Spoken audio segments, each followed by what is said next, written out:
Hello, everyone. Additional details are emerging about the casualties sustained among Ukraine civilians over the last couple of days due to more deadly Russian strikes that involve both drones and missiles. The strikes impacted multiple major regions of the country. 5 of the 6 people killed were in the Kyiv region outside Ukraine's capital. That was where, once again, the energy infrastructure was being targeted. Even though winter is over, people still need power and heat and running water, So Russia continues to systematically destroy access to just basic life's conveniences and needs for the people of Ukraine. And as I mentioned yesterday, in addition to the energy infrastructure, there was damage to residential buildings, schools, and businesses. 15 people were wounded. Sumy, Kharkiv, Dnipro, and Mykolaiv were also targeted. The attack included 430 drones and 68 missiles. So for comparison, here we have one attack in one day, 430 drones and 68 missiles.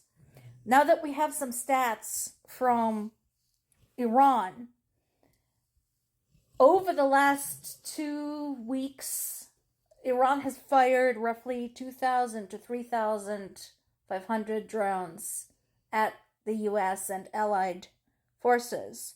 So in one day in Ukraine, Russia uses about 1/5 to 1/6 of what Iran has used in this entire time. If we go by day, basically Russia uses about 2 to 3 times a day what Iran uses a day against the US and allied troops. And sometimes we've had more. We've had attacks that involved 500 drones, 700 drones. So that gives you an idea what people of Ukraine are dealing with. And yes, there's been another strike on a residential area in the Zaporizhia region in the suburb, killed 1 person, wounded 18 people, including 2 children. That one I have confirmed with my parents. That actually definitely happened. So it's not just something that somebody wrote up. This is something that my parents personally experienced. And I agree with Guardian here. This is all part of the campaign Russia is conducting, terrorizing Ukrainian civilians, including children, to basically break the spirit in the country and make people of Ukraine pressure the government to capitulate. That is their sole purpose. So again, I want to remind everybody, I don't care how you feel about Ukraine. I don't care how you feel about Ukrainian politics. I don't care how you feel about Ukrainian people. However, this kind of shit should not be okay to anyone. Before Russia's annexation of Crimea and incursion into Ukrainian southeast, and particularly before Russian full-scale invasion, Ukraine has not crossed over into Russian territory and has not fired any shots at it. Neither did the EU, neither did NATO.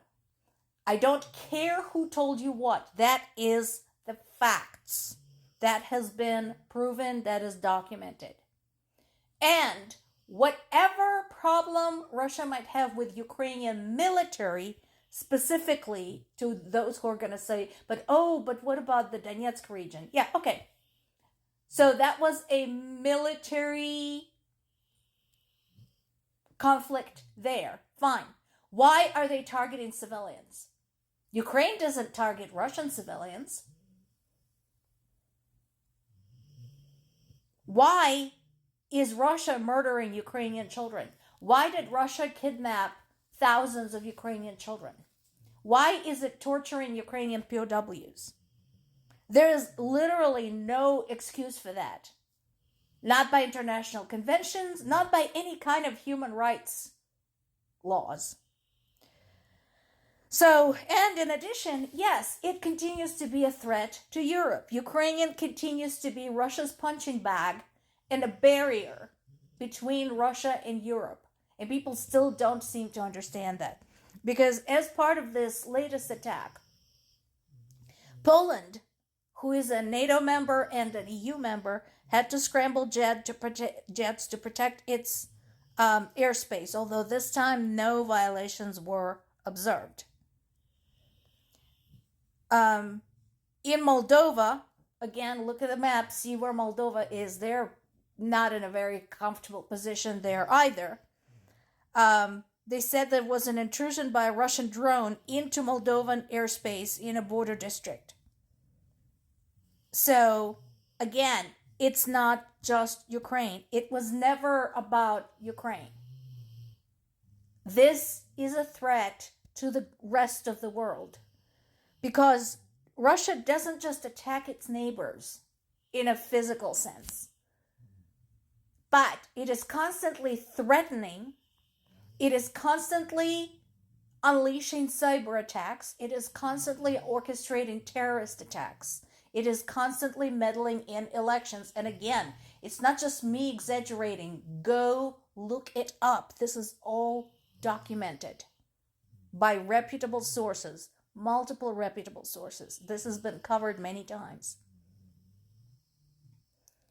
And right now, Ukraine, like an idiot. Well, actually, like a good friend, but right now it feels like an idiot.